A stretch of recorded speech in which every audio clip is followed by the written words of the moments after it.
with that out of the way, I want to go over the three types of things that are known. So there's things you know, there's things you don't know, and there's things you don't know you don't know. And what you don't know is so much bigger than what you know and what you don't know. So for me, this has been a huge point of contention, being generally always relatively academically gifted, never really had to study much, always a good test taker, always knew a lot of information. I'm kind of whatever in a way in regards to how I perceive and receive information, how I store it in my big fat noodle brain. Oh, dropped my pen, caught it on my thighs, and a boy. One thing that really gets in my way is I do have a large bank of knowledge, but it gets in my way because I need to know how stupid I am. Because when you know how stupid you are, it really is incredibly helpful. Not to pull my deep philosophical wisdom, but Socrates, philosophizer, whoever that one was, he was the wisest of them all because he knew that he knew nothing. That's either Plato or Socrates or Aristotle, one of the big three. But the point was, he knew nothing, and he was one of the wisest people ever alive, and realizing that there's so much out there that he could never have all the information. And it's something that's really valuable when you are a dummy. When you're a dummy, you don't overthink simple things. And when you don't overthink simple things, the way you process information becomes so much easier.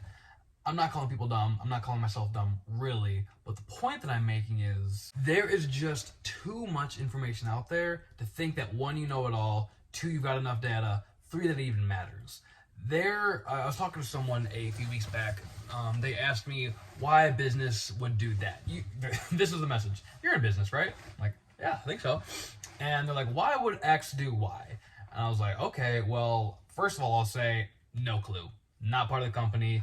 They do billions of dollars. They're doing way better than me. I don't know. But here's a couple things that could happen. One, I think it was in terms of why a company would do a certain thing when social public reaction is really against what they're doing. And I was like, well, do you think, is the company trying to make money?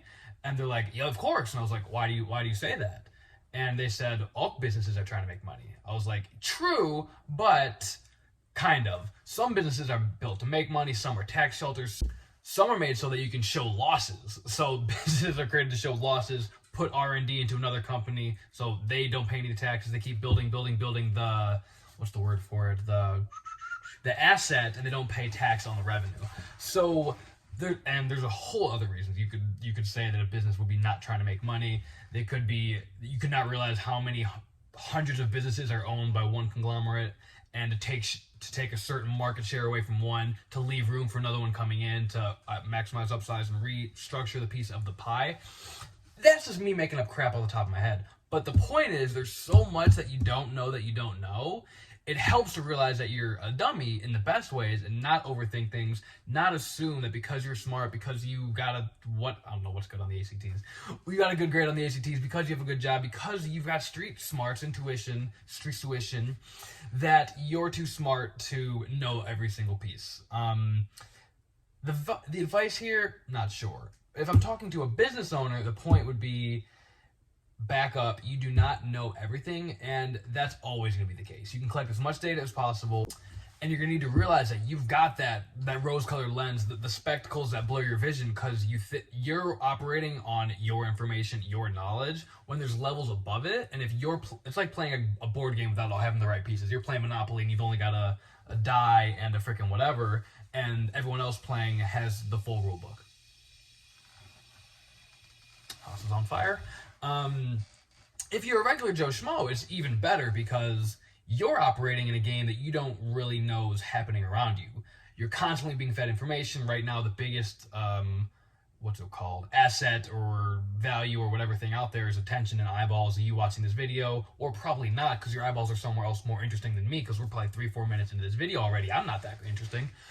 The point, again, is for the regular person, there's things you know, there's things you don't know, and there's things you don't know. And reminder, this thing is much bigger than those two put together. And you need to operate as if you don't have all the information. Take a step back. Think, why might someone be doing a certain thing? Why might a company be doing that? Why might a person who you know personally be doing? And